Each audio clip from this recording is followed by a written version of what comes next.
Welcome back student. कैसे हैं आप सभी? उम्मीद करता हूं आप सभी स्वस्थ और फिट होंगे।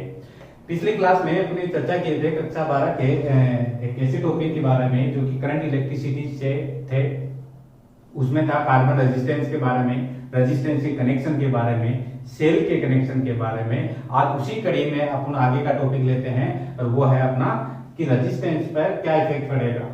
रेजिस्टेंस पर मतलब जो प्रतिरोध है उस पर क्या प्रभाव पड़ेगा टेम्परेचर को लेकर, ठीक है। कुछ टेम्परेचर को लेकर भी चर्चा करेंगे और कुछ उसके लेंथ को लेकर। मतलब कुल मिलाकर इतना सा है कि तार को खींचने पर उसके प्रतिरोध पर क्या चेंज आएंगे। यह आज आपका क्या रहेगा, अपना टॉपिक रहेगा।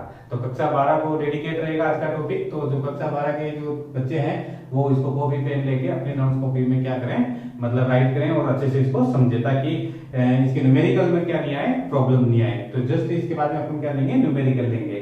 तो चलते हैं आज की इस टॉपिक की ओर, जो कि क्या करा है।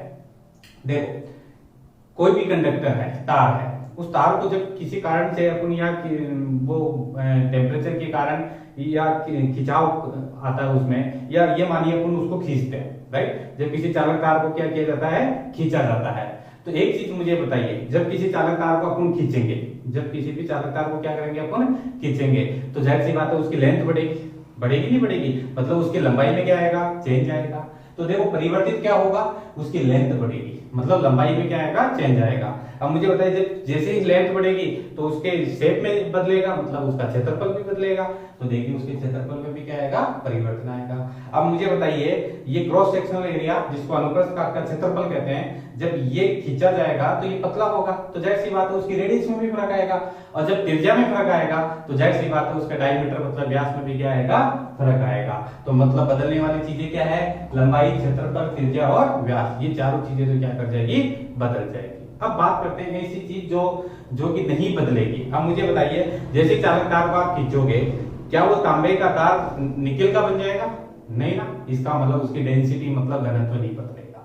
तो ध्यान रखना, चालक तार को खींचने से या हीट की वजह से वो उसकी लेंथ बदलने पर क्या नहीं बदलता है, उसका घनत्व कभी भी क्या नहीं होता, चेंज नहीं होता, जिसको अपन डेंसिटी बोलते हैं। ये कभी भी नहीं बदलता। मतलब तांबे का तार तांबे का रहेगा, जस्ते का तार क्या रहेगा, जस्ते का रहेगा, राइट। एक क्या नहीं बदलता। अब मुझे बताइए, इसका जो वॉल्यूम है, ठीक है, जो वॉल्यूम पहले था वो बाद में भी उतना ही रहेगा। तो वॉल्यूम का शेप जरूर बदल जाएगा, ठीक है, लेकिन उसका मात्रात्मक मान नहीं बदलेगा, राइट। ऐसा नहीं कि भाई एक अपन जैसे 1 गिलास पानी लिया, वो बाल्टी में डाल दिया तो 2 गिलास हो गया, नहीं ना। तो आयतन क्या नहीं होगा, नहीं बदलेगा। तो वॉल्यूम भी क्या नहीं होगा, उसका चेंज नहीं होगा, राइट। और तीसरी चीज वो है प्रतिरोधकता। और प्रतिरोधकता वैसे भी लंबाई और क्षेत्रफल पर निर्भर नहीं करता है, ये आपने कक्षा 10 में भी पढ़े होंगे।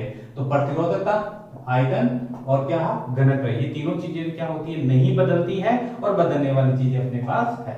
तो ये तो भी चालक तार को खींचने के पश्चात चेंज और नहीं चेंज होने वाली चीजों के बारे में।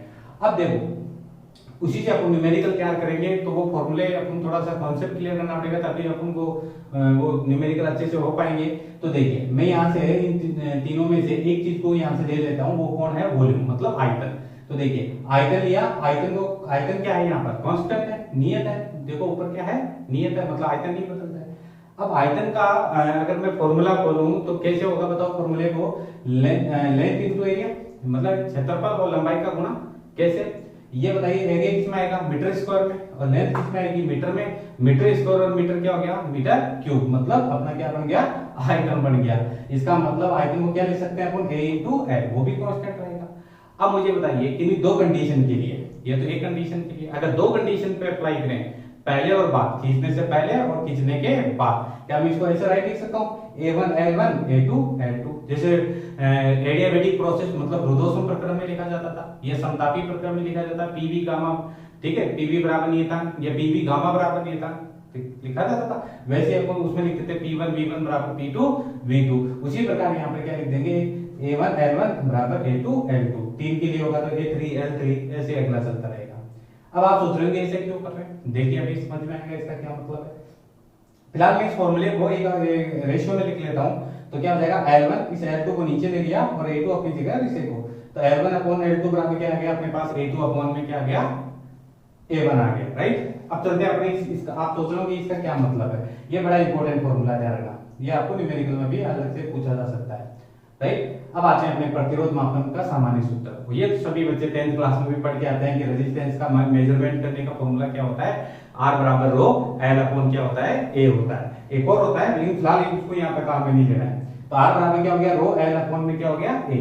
लेंथ मतलब लंबाई पर क्या करता है, निर्भर करता है, और एरिया पर वो डायरेक्टली क्या करता है, इनवर्सली मतलब उस पर क्या करता है, निर्भर करता है। मतलब L और A पर तो वो निर्भर पूरी तरह से करता है। अगर मैं इसको रेशियो में लिखूं, किसमें लिखूं, रेशियो मतलब अनुपात में लिखूं, तो मुझे बताइए क्या लिखूंगा, R1 अपॉन, इस फॉर्मूले को लिखूंगा तो क्या आएगा, R1 अपॉन R2 दो के लिए, और क्या लिखूंगा, रो1 अपॉन रो2। अब रो1 अपॉन रो2, रो मतलब प्रतिरोधकता, अब प्रतिरोधकता तो क्या है, कांस्टेंट है, मतलब रो1 रो2 तो आएगा नहीं, क्या आएगा, रो बटा रो, और रो से रो कैंसिल हो जाएगा, इसलिए मैंने रो को यहाँ पर नहीं लिखा। तो फिर बचा क्या, L को L सामने है मतलब समानुपाती में, तो सीधा आएगा, मतलब पहले 1 फिर 2, 1 के सामने 1, 2 के सामने क्या आएगा 2। अब A है वो इनवर्सली प्रोपोर्शनल है, मतलब नीचे है, मतलब 1 के सामने 1 नहीं आएगा, 1 के सामने क्या आएगा 2 आएगा, तो इसका मतलब A नीचे है तो क्या आ जाएगा A2 अपॉन A1। तो मुझे बताइए ये वाला पहला वाला फॉर्मूला अच्छे से समझ में आया नहीं आया, राइट। तो ये तो आप किसी भी फॉर्मूले से बना सकते हैं, लिखने का तरीका तो ये इसी तरीके से होगा। अब आप सोच रहे होंगे रो तो समझ में आएगा, कहां गया, क्योंकि रो क्या है यहाँ पर, प्रतिरोधकता, और वो क्या है कांस्टेंट, मतलब बराबर रहेगी, इसलिए वो कट जाएगा, इसलिए उसको यहाँ अनुपात में नहीं लिखा। यहां तक तो वन नॉर्मल क्वेश्चन।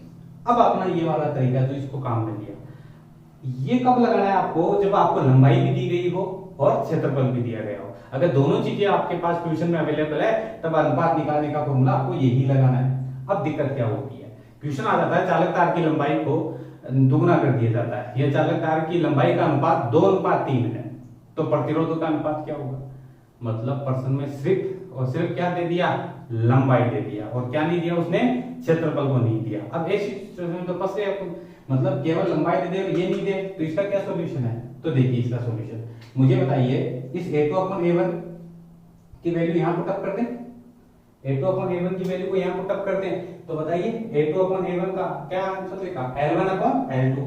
तो जैसे आप L1 अपॉन L2 लिखेंगे, तो बताइए L1 अपॉन L2 तो पहले से था, इसकी जगह क्या लिख दो, L1 अपॉन L2, तो बताओ क्या बना, L1 और L2 का होल स्क्वायर हुआ, राइट। इसका मतलब ये फॉर्मूला कब लगाना है, ये वाला, जब केवल लंबाई दी गई हो, क्या दी गई हो, लंबाई। जैसे मैं सुनना, मेरा क्वेश्चन रिपीट कर रहा हूं, यदि किसी चालक तार को खींचने से पूर्व और खींचने से पश्चात, ठीक है, उनकी लंबाई का अनुपात 2:3 है, राइट, 2:3 है, तो प्रतिरोधों का अनुपात क्या होगा, तो यहाँ क्या रखोगे 2 और यहाँ क्या रखोगे 3, तो 2 का स्क्वायर 4, 3 का स्क्वायर हो गया 9, तो 4:9 अपना आंसर हो गया। और कई बच्चे क्या कर देंगे, वो L को समानुपाती मान के केवल 2/3 ही लिख देंगे। ध्यान रखना स्क्वायर के साथ समानुपाती होगा L, जब A नहीं दिया गया हो तो।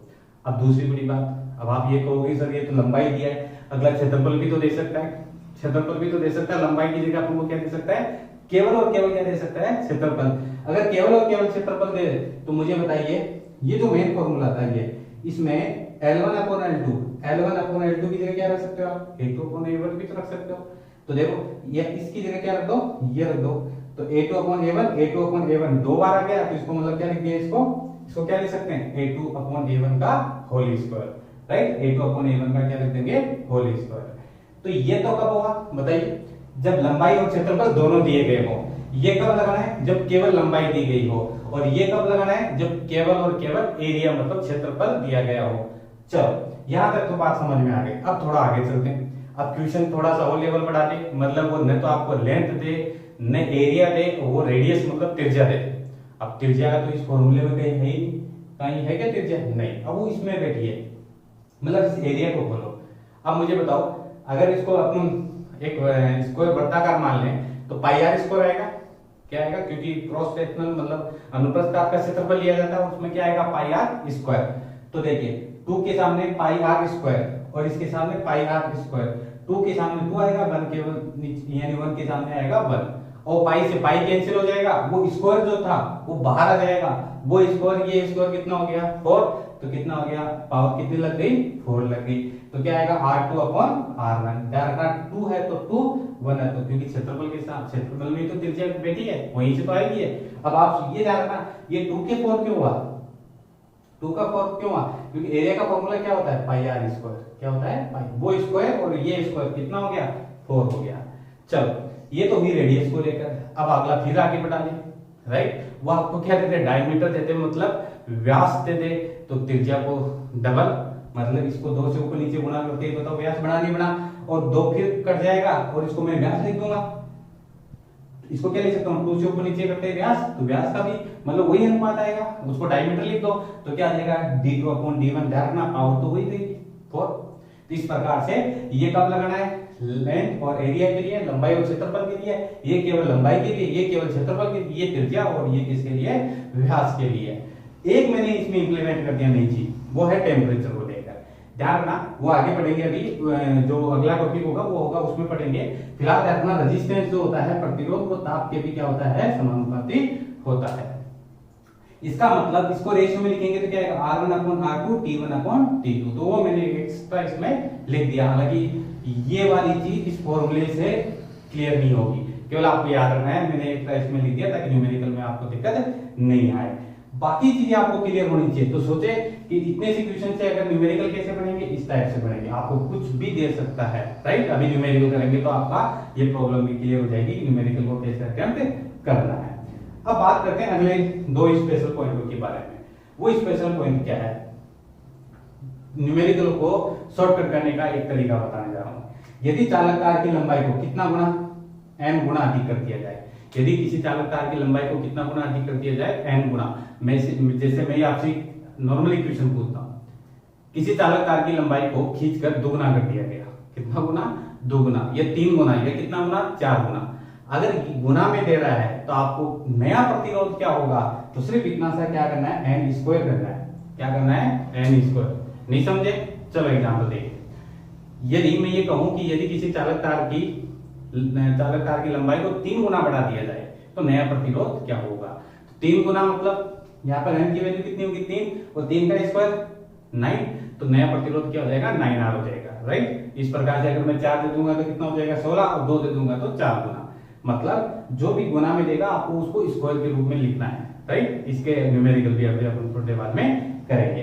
अब अगर मैं ये चीज एक तो दे रहा हूं गुना में और एक दे रहा हूं प्रतिशत में, अब प्रतिशत का यहाँ खेल अच्छे से समझ लेना। अगर प्रतिशत में देता हूं, राइट, तो क्या बोलना है 2n प्रतिशत, क्या बोलना है 2n प्रतिशत। कैसे, यदि किसी चालक तार की लंबाई को 3 प्रतिशत बढ़ा दिया जाए, कितना प्रतिशत 3 प्रतिशत बोल रहा हूं, इस बार गुणा नहीं बोल रहा हूं, गुणा बोले तो क्या करना है स्क्वायर, 9 हो गया।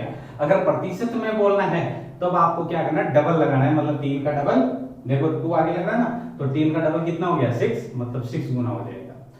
एक चीज मेरी बात अच्छे से यहाँ नोट कर लेना कि ये जो कंडीशन अप्लाई करना है ये तो आपको अप्लाई कर देना है, लेकिन इसका जरूर ध्यान रखना है ये तभी तक लगाना है जब तक आपको परसेंटेज 1 से 10 के बीच में दिया गया हो। कितना दिया गया हो 1 से 10% के बीच में, राइट। छोटे के लिए काम करेगा, बड़े के लिए कैसे करते हैं वो तो अभी न्यूमेरिकल में देखेंगे। जैसे मैं आपको 2% दे दिया, 3% दे दिया, 4 दे दिया, 5 दे दिया, 6 दे दिया। यदि किसी चालक तार की लंबाई को, अब सुनना चीजें, क्वेश्चन को लैंग्वेज को समझना, यदि किसी चालक तार की लंबाई को 3 गुना और 3% बढ़ा दिया जाए, अब पहले तो गुना बोला ना, गुना का मतलब क्या होगा, गुना बोलूंगा तो 9 गुना, और 3% बोलूंगा तो 3 का डबल 6% होगा। और ये कब तक लगाना है 10 तक। अब 10 के बाद में आप पूछोगे सर ये 10 के बाद में कैसे करना है, इसके लिए अभी अपन शॉर्टकट अभी न्यूमेरिकल देखेंगे, उसमें अच्छे से आपको अच्छे से समझ में आ जाएगा होगा। तो उम्मीद करता हूं ये वाला टॉपिक आपको अच्छे से समझ में आ गया होगा। तो देखिए एक बार मैं रिपीट कर देता हूं वापस फटाफट, ताकि आपको और एक बार समझ में आ जाए। तो चालक तार को खींचने के पश्चात, खींचने से पश्चात क्या क्या बदलता है और क्या नहीं बदलता है, तो ये तो चीजें नहीं बदलती है, 3 चीजें, प्रतिरोधक का आयतन और उसकी डेंसिटी मतलब घनत्व है, और बदलने वाली चीजें हैं क्या है उसकी लंबाई, उसका क्षेत्रफल, त्रिज्या और उसका व्यास। ये चीजें क्या कर जाती है बदल जाती है। और इसी के आधार पर मैंने आयतन लिया, आयतन को ओपन आउट किया, area into length, area into length नियत हो गया।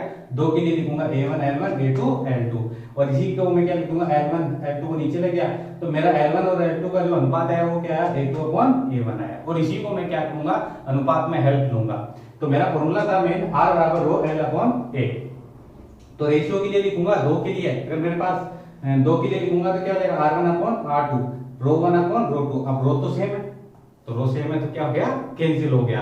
तो फिर क्या बचा अपने सामने, क्या है समानुपाती में L, तो L1 अपॉन L2, और दूसरा क्या हुआ एरिया, एरिया नीचे है इसलिए 1 के सामने 1 नहीं आएगा, क्या आएगा 2 आएगा, ये थोड़ा सा ध्यान रखना, 2 अपॉन 1 हो गया। ये फॉर्मूला तब लगाएंगे जब अपन को लेंथ और एरिया का रेशियो दिया गया है, अनुपात दिया गया है।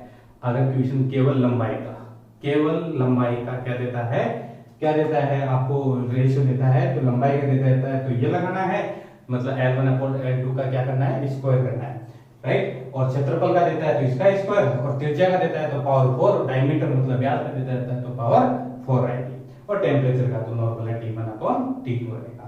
एक चीज ध्यान रखना, यहां से एक बात तो अपने ये क्लियर हुई कि जो रेजिस्टेंस है वो लेंथ है।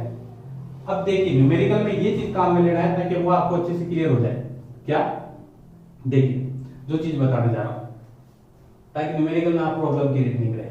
आर यहाँ पर लेंथ के साथ क्या है, स्क्वायर के साथ समानुपाती है।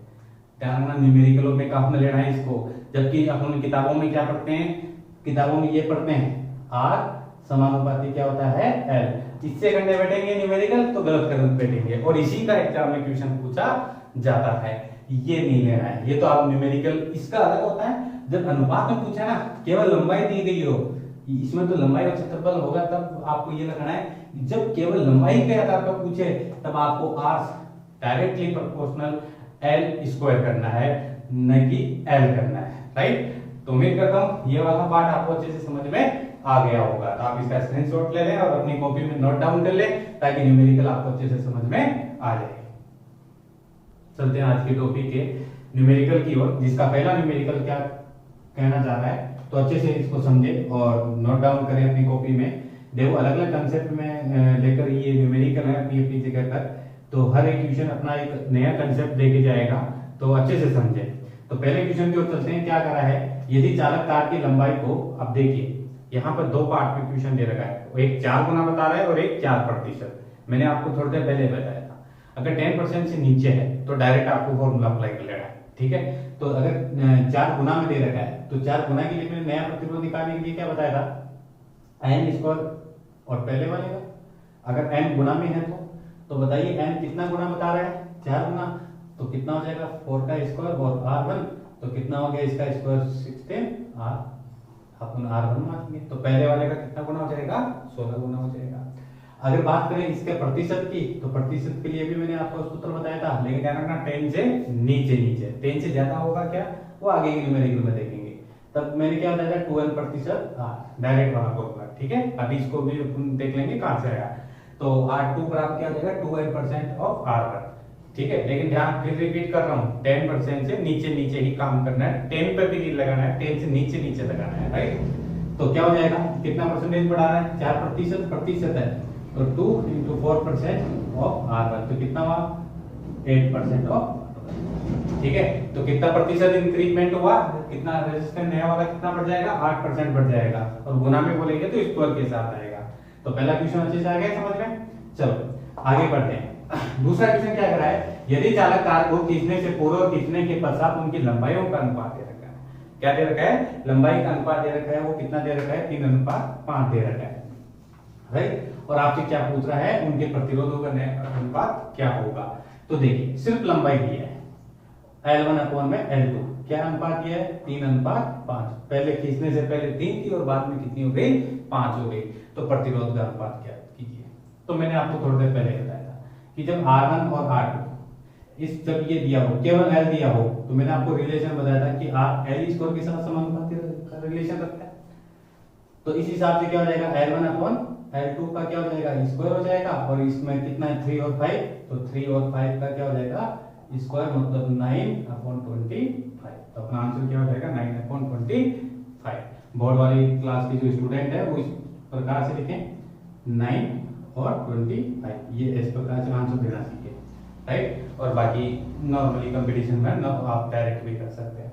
तो इस प्रकार से ये ध्यान रखिए L1 अपॉन L2 स्क्वायर में आएगा। और बच्चे क्या गलती करते हैं मैं बताता हूँ, वो ये गलती करते हैं, वो फॉर्मूला याद रखते हैं और ये वाली गलती कर लेते हैं, ठीक है ये वाला। तो इसमें वो रेशियो निकालेंगे किसका, केवल लेंथ का, तो क्या करेंगे वो ये कर देंगे L1 अपॉन L2, और बस ये करके आ जाएंगे, क्योंकि L है तो L1 निकलेगा, स्क्वायर का है इसमें, राइट, तो वो गलती कर बैठते हैं। जबकि ध्यान रखना इसमें ए और ये चीजें यहाँ पे काउंटेबल की भी है, और वो उसके लिए तो क्या फॉर्मूला होता है, थोड़ी देर पहले पढ़ा था कि आर एल के स्क्वायर के साथ क्या होता है, समानुपाती होता है, जबकि सिंगल घात के नहीं होता है। ये तब होता है जब एक की भी अपन क्या करें, चर्चा करें, और ये तब होता है जब एक की चर्चा नहीं करें, और इसमें ए साथ है और इसमें ए साथ नहीं है। तो थोड़ा सा इसका ध्यान रखना, ये भी एक अच्छा यहाँ पर क्वेश्चन था। अगले क्वेश्चन की ओर चलते हैं।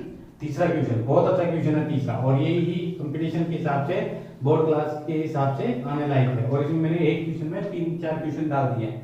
देखिए, यदि चालक तार की लंबाई को, थोड़ा सा लैंग्वेज शॉर्ट में लिखा है ताकि लैंग्वेज में मत जाना, कंसेप्ट को पकड़ना कि लंबाई को कितना परसेंटेज बढ़ा दिया जाए, 2%। अब आगे ना 2% मतलब 10 से नीचे, क्लियर कहानी। तो 10 से नीचे वाले को तो बिंदे के लगा के कर दो। तो पहला क्या कर रहा है कि अगर लंबाई को कितना परसेंट बढ़ा दिया जाए, वो कह रहा है 2%, मतलब लेस देन 10%। तो अपना तो डायरेक्ट फॉर्मूला है R2 बराबर क्या लगाएंगे, 2n% ऑफ R, प्रतिशत में तो 2 और गुणा में तो स्क्वायर। तो इसका डबल कितना हो गया, n की वैल्यू की जगह 2, और ये कितना हो गया 4% ऑफ R। तो पहले वाले का कितना प्रतिशत बढ़ जाएगा, 4% बढ़ जाएगा। एक नोट करने वाली बात ये है, ये सारी चीजें आपको प्रतिशत में बतानी है। तो ये तो दे रखा है प्रतिशत में, और प्रतिशत में लेकर आगे कोई बड़ी बात नहीं थी। देखिए अब अगला प्रतिशत में है, वो कितना है 20%। अब ये बताइए आगे ना 10 से ऊपर, अब 10 से ऊपर आ गया तो ये नॉर्मल ही होगा कि ये कई एग्जामों में पूछे जाने वाला क्वेश्चन है। तो अगर अब बच्चे ये कर देंगे इसको मैं 40 लिख दूं, मतलब इसके हिसाब से यहाँ 20 रख के 40, तो 40 गलत आंसर होगा, राइट। बड़े के लिए आपको अप्लाई नहीं करना, वो छोटे एरर के हिसाब से तो चल जाता है 10 के लिए, बड़े के लिए अप्लाई नहीं होगा। तो फिर करते कैसे है इसको, ये देखते हैं इसके लिए। तो सबसे पहले आइए दूसरे वाले क्वेश्चन को अगर सॉल्व करते हैं। कितना परसेंटेज बढ़ा दिया जाए चालक तार की लंबाई को, 20% बढ़ा दिया जाए। तो देखिए मुझे बताइए R और L में क्या संबंध होगा, स्क्वायर के साथ संबंध होगा जब क्षेत्रफल की चर्चा नहीं की जाए। तो R L के स्क्वायर के साथ क्या होता है, समानुपाती होता है। और इस हिसाब से मैं नॉर्मली देखिए कुछ भी नहीं करूंगा, आराम से समझिए मेरे साथ, R1/R2 लिख रहा हूं अनुपात में, राइट, R1/R2। तो मुझे बताइए या R2/R1 लिख सकते हैं, आप जैसे सुविधा लगे वैसे लिख सकते हैं, जैसे आपको जो इच्छा लिखना है वो लिख लो, चाहे R2/R1 लिख लो, कुछ भी लिख सकते हैं, ठीक है, आपको दूसरे को करनी पड़ेगा। अब मेरी बात समझना अच्छे से, क्या मैं इसको ऐसे लिख सकता हूँ L2/L, देखो 2 के सामने 2, 1 के सामने 1, राइट, 1 2 सामने समानुपाती है तो 2 के सामने 2, और इसका क्या आएगा, स्क्वायर आएगा नहीं आएगा। अब मुझे बताइए कितना परसेंटेज बढ़ा रहा है, 20% बढ़ा रहा है। तो इसका मतलब पहले कितना था, मान लेते हैं पहले 100, L1 पहले लंबाई कितनी थी 100 मानकर, 100 थी तो 20% बढ़ा दिया तो कितना हो गया 120। तो अगला कितना हो गया 120, उसका क्या कर देंगे स्क्वायर। समझ में आ रहा नहीं आ रहा। तो देखिए पहले कितनी थी 100 मान लेते हैं, और उसमें 20% बढ़ा दिया तो 120 हो गया। अब इसका अपन 0 से 0 कैंसिल आउट कर दे और इसको सोल्व करेंगे तो कितना हो गया 144, और इसका 10 का कितना हो गया 100 हो गया। इससे दो बातें क्लियर होगी, R2 की वैल्यू कितनी है 144, और R1 का वैल्यू कितने आया 100 आया। अब मैं आपको परसेंटेज में निकालना सिखाता हूं, और ये परसेंटेज बड़ा इंपॉर्टेंट है। देखिए कैसे, प्रतिशत में जो मैं बताऊं वैसे लिखना, R2 माइनस R1 और R1 इंटू 100, ये फॉर्मूला अप्लाई कर देना। केवल इस फॉर्मूले में नहीं, फिजिक्स के ज्यादा जितने भी फॉर्मूले हैं, चाहे वो किसी भी प्रकार का हो, प्रतिशत निकालने का सबसे बेस्ट फॉर्मूला यही रहेगा। कैसे, इसके भी मैं आपको एग्जांपल दे देके समझाऊंगा। वो जो गतिज ऊर्जा समीकरण वाले क्वेश्चन है वो इसी मेथड से होते हैं, चाहे उसमें कितना ही परसेंटेज दे दे, चाहे वो 200% क्यों ना दे दे उसमें। R2 माइनस R1 अपॉन में R1 इंटू 100, ये वाला मेथड लगाना। अब R2 कितना, देखो R2 इसके सामने कितना है 144 है कि नहीं है बताओ, राइट 144 है, माइनस R1 कितना है 100, और फिर नीचे R1 की वैल्यू कितना लगेंगे 100, और इसको प्रतिशत में लिखेंगे तो 100 ने 100 को मार दिया, इसमें से ये कैंसिल आउट हुआ तो कितना प्रतिशत बताओ, कितना प्रतिशत बढ़ा प्रतिरोध 44%। अगर इसके हिसाब से करते हैं ऊपर वाले के हिसाब से तो कितना आता 40, और 40 कंपटीशन के हिसाब से देखा जाए तो 40 ऑप्शन में जरूर रहेगा। तो बच्चे क्या करते थे, बस वो डबल ये वाला याद रखते हैं, नहीं वो बड़ी पर अप्लाई नहीं होगा। तो सही आंसर क्या होगा बताओ 44%। तो पहले समझ आ गया क्या करना है, इस प्रकार से आपको क्वेश्चन को अप्लाई करना है।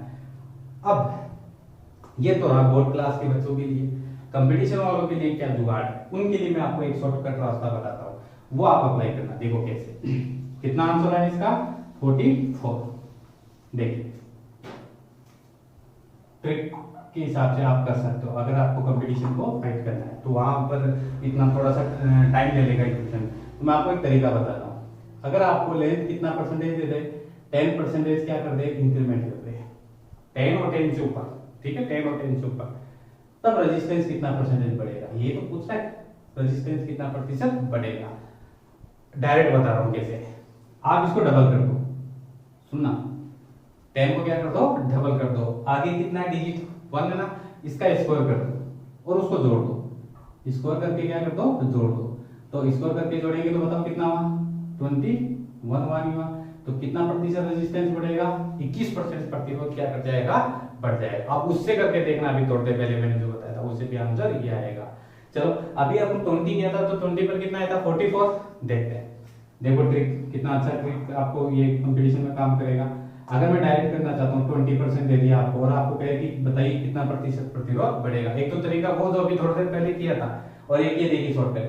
सबसे पहले क्या करना है, इसका डबल कर दो, डबल का मतलब 40, फिर आगे वाले डिजिट का स्क्वायर, ये लो स्क्वायर भाई, तो इसका स्क्वायर कितना हो गया 4 और 4 44, बताओ आंसर आएगा।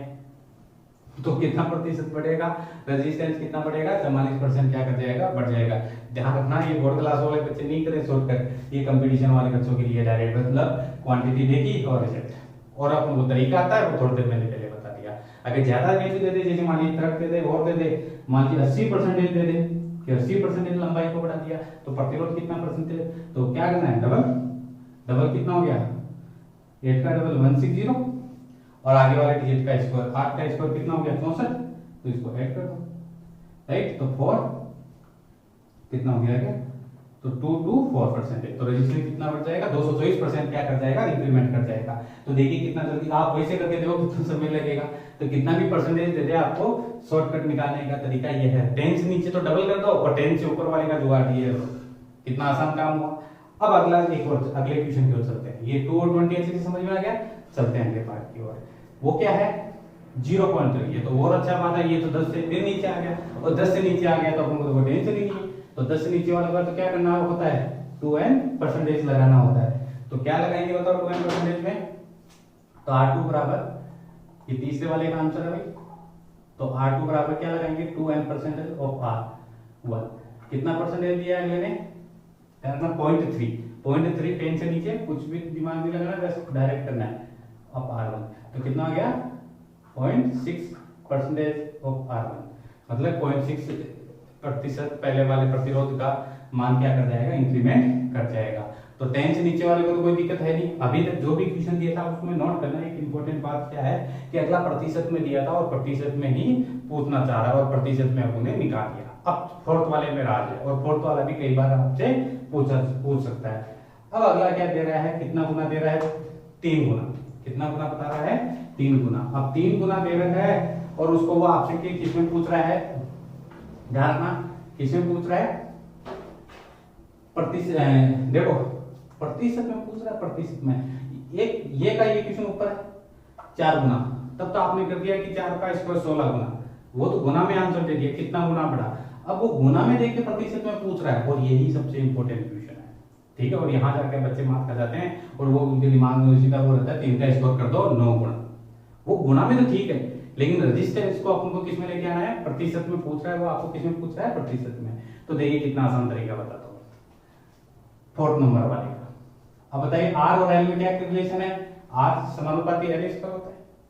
चलो अब मैं इसको ऐसे लिख सकता हूँ R1 अपॉन में R2, L1 अपॉन में L2 और उसका क्या कर दूं इसको 2 लिख दो जैसे पहले लिखा था। अब इसका मतलब क्या है वो कितना गुना बढ़ा दिया 3 गुना, चौथा वाला क्वेश्चन है जिसमें 3 गुना, तो इसका मतलब पहले R था तो अब कितना हो गया 3R, अगर मैं 2 गुना बोलूंगा तो पहले कितना था पहले R अभी कितना हो गया 2R, तो इसका मतलब यहाँ पर क्या लिखूं तो कितना गुना बढ़ा दिया 3 गुना। तो पहले कितना था मान लीजिए कि पहले कितना, अगर पहले बात पहले L था और अब कितना हो गया 3L हो गया, लंबाई को कितना गुना बना दिया 3 गुना, तो पहले L थी अब कितनी होगी 3L, उसका क्या कर दूं मैं स्क्वायर ऊपर तो लगा हुआ है, L से L को खत्म कर दिया तो ऊपर 1 बचा तो 1 और नीचे स्क्वायर तो 9 1, इससे अपने पास वैल्यू आ गई। अब प्रतिशत में निकालने का तरीका कैसे निकालते हैं बताओ, R2 R1 और R1 इंटू 100, राइट। अब क्या लगाएंगे, वैल्यू रख दीजिए। R2 की वैल्यू देखो, इसके सामने वाली 9, R1 इसके सामने वाली 1, फिर R1 1 की वैल्यू कितनी है, 1 ही है, इंटू 100, तो कितना हो गया बताओ, इसमें से एक गया तो कितना परसेंटेज हुआ, 800%। तो कितना प्रतिशत इंक्रीमेंट करेगा, 800% क्या कर जाएगा, प्रतिरोध क्या कर जाएगा, इंक्रीमेंट कर जाएगा। तो उम्मीद करता हूँ ये चार इंपॉर्टेंट क्वेश्चन 2, 20 और 0.3 और कितना 3 गुना वाला आपको अच्छे से समझ में आ गया होगा। चलते हैं अगले क्वेश्चन की ओर, जो कौन सा है, क्वेश्चन नंबर कितना है, 4th है। क्या कह रहा है क्वेश्चन 4, पढ़िए एक बार इसको, ये भी एक अच्छा क्वेश्चन है। यदि तार का प्रतिरोध कितना ओम, 100 ओम, तो तार बता रहा है कि एक तार है जिसका प्रतिरोध कितना ओम है, 100 ओम है, राइट। तो तार को 4% बढ़ा देने पर नया प्रतिरोध क्या होगा। इसने पहले से आपको एक वैल्यू दे रखी है, राइट, और फिर आपसे क्या पूछ रहा है कि आप उसका प्रतिरोध 4 गुना, यानी उसकी जो लंबाई है वो 4 गुना अगर बढ़ा दी जाए तो नया प्रतिरोध क्या होगा। देखिए अब मुझे बताइए 4% मतलब डायरेक्ट करते हैं, 10 से नीचे 8 हो गए, क्या फॉर्मूला अप्लाई करेंगे अपन बताओ, R2 बराबर 2n% ऑफ R1। तो बताइए 2 कितना प्रतिशत, 4% ऑफ R1, तो R2 बराबर कितना हो गया, 8% ऑफ R1। यहां तक तो चल जाता था, राइट, लेकिन अगले ने वैल्यू दे रखी है। तार का पहले ही तार का जो प्रतिरोध दे रखा है वो कितना दे रखा है, 100 ओम दे रखा है। इस हिसाब से करेंगे तो बताइए कितना प्रतिशत, R1 का 8%, मतलब 100 का 8%, तो 100 का 8% कितना 8, 100 का 10 कितना होता है 10, 100 का 20 कितना होता है 20, और 100 का 30% मतलब 30। अगला बताइए तो नया प्रतिरोध क्या होगा, ठीक है, नया प्रतिरोध जो R2 आएगा, सुनना पहले तो 100 तो रहेगा, उसमें तो कोई दिक्कत ही नहीं है, 100 तो रहेगा उसमें तो कोई दिक्कत नहीं है। अब कितना परसेंटेज बढ़ जाएगा, R1 का 8%, तो R1 कितना था 100, उसका कितना प्रतिशत, 8%, ठीक है। तो 8 का मतलब अपन क्या लगा सकते हैं, 8 का परसेंटेज, ये मैं डायरेक्ट लिख दूं, सब इतना बच्चों को पता होता है कि 100 का अगर 10%, 10, 20, अगर 100 का 25% कितना होता है, 25 होता है, तो 100 का 8% कितना हो 8, तो अपनी वैल्यू कितनी होगी बताओ, 108। तो कितना नया प्रतिरोध कितना हुआ, 108 ओम। तो इस प्रकार का न्यूमेरिकल क्वेश्चन भी आपसे क्या कर सकता है, पूछ सकता है। चलो बच्चों बढ़ते हैं अगले क्वेश्चन की ओर। क्या कह रहा है, तार को खींचने से पूर्व और खींचने के पश्चात उनके टेम्परेचर का रेशियो दे रखा है 0 डिग्री सेल्सियस से 27 डिग्री सेल्सियस के बीच में है, ठीक है, यानी 0-27 है, तो प्रतिरोध का अनुपात क्या होगा। तो देखिए यहाँ पर वो टेम्परेचर और रेजिस्टेंस के बीच में क्या कोरिलेशन होता है वो आपको अच्छे से पता होना चाहिए, तभी अपन को ऐसे क्वेश्चन को कर पाएंगे। तो ध्यान रखना, रेजिस्टेंस और टेम्परेचर एक दूसरे के यहाँ पर क्या होता है, प्रोपोर्शनली होता है, कंडक्टर के लिए, चालक तार के लिए, राइट, चालक तार के लिए। तो ये इस हिसाब से लिखेंगे तो क्या हो गया, R1/R2 और बराबर क्या हो जाएगा, T1/T2। तो नॉर्मल सी बात होगी, T1 कितना है, 0 है। अब 0/27 नहीं लिखना है, ये सेल्सियस में आपको किसमें लिखना है, केल्विन में, मतलब 0 + 273 आपको क्या करना है, ऐड करना है, और अगला क्या है 27, उसमें 273 को क्या कर देना है, ऐड कर देना है, तो ऊपर क्या होता है 273 और नीचे क्या होता है 300 केल्विन। तो अपना रेजिस्टेंस का रेशियो क्या है बताओ, R1/R2 समानुपात 273 रेशियो 300, तो अपना आंसर ये होगा। मतलब आपको ये पता होना चाहिए इसके लिए कि इसमें क्या कोरिलेशन होता है, एक चालक तार का जो रेजिस्टेंस और जो टेम्परेचर है वो एक दूसरे के क्या होता है, प्रोपोर्शनल होता है, राइट। इसकी भी, इससे और भी इसमें चीजें होती है, इसकी चर्चा अगले टॉपिक में अपन करेंगे। तो चलते हैं अगले क्वेश्चन की ओर। वो क्या कह रहा है, तार को खींचने से पूर्व और पश्चात लंबाई का अनुपात आपको दे रखा है 2:3 दे रखा है, राइट, लंबाई का अनुपात दे रखा है, उनके क्षेत्रफल का अनुपात क्या होगा, लंबाई और क्षेत्रफल, लंबाई देके क्षेत्रफल का अनुपात पूछ दिया, मतलब आपको क्या दे रखा है, L1/L2, वो कितना दे रखा है 2:3 दे रखा है, और आपसे क्या पूछ लिया, क्षेत्रफल का अनुपात पूछ लिया, मतलब A1 और A2 का अनुपात आपसे पूछ लिया। अब मुझे बताइए चालक तार को खींचने से पूर्व और खींचने के पश्चात 3 राशियां कांस्टेंट होती है, बताया, एक तो रेसिस्टिविटी मतलब प्रतिरोधकता, एक आपका डेंसिटी घनत्व है, और एक वॉल्यूम मतलब आयतन। मतलब यहां से मैं आपको क्या लेता हूं, आयतन को लेता हूं। आयतन क्या रहता है, कांस्टेंट रहता है, नियत रहता है, वो नहीं बदलता है, राइट। तो आयतन को मैं क्या लिख सकता हूं, क्षेत्रफल इंटू लंबाई, तो वो नियत रहेगी, राइट। और 2 के लिए क्या लिख सकता हूं मैं, क्षेत्रफल और लंबाई, मीटर स्क्वायर और मीटर क्यूब हो गया, मतलब आयतन हो गया। दो के लिए क्या लिखेंगे, A1 L1 A2 L2, लिख सकते हैं सर। और इस हिसाब से मुझे बताइए A1 अपॉन में A2 का रेशियो क्या आएगा, तो L2 उधर है, L1 को उधर ले जाओ, होगा नहीं होगा ये, बस अपना आंसर बताओ। अगला लंबाई का अनुपात दे रखा है, तो आंसर क्या आएगा A1 upon A2 L2 upon L1, लेकिन रखना L1 L2 ये दे रखा है, तो उल्टा क्या हो गया 3/2, तो अपना आंसर क्या हुआ ये 3/2 हुआ। क्लियर चीजें, तो उम्मीद करता हूँ आज की क्लास आपको अच्छे से समझ में आ गई होगी। तो कक्षा 12 के जो बच्चे हैं उसको अच्छे से नोट डाउन करें कॉपी के अंदर और अच्छे से प्रैक्टिस करें। अगर आपको एनसीईआरटी की किसी भी क्वेश्चन में अगर प्रॉब्लम है तो मुझे कमेंट सेक्शन में बता सकते हैं कि भाई ये क्वेश्चन आपको प्रॉब्लम क्रिएट करता है। तो उम्मीद करता हूँ आज का क्लास और आपका ये जो टॉपिक है आपका अच्छे से क्लियर हो गया होगा। तो आज की क्लास को ज्यादा से ज्यादा बच्चों तक पहुंचाएं, जो नए बच्चे हैं उन तक, और जो चैनल पर नए हैं वो चैनल को सब्सक्राइब कर लें और अपने दोस्तों तक, जो सोशल मीडिया आप जिसमें भी जुड़ रखे हो वो अपने दोस्तों तक उसको पहुंचाएं। थैंक यू, धन्यवाद।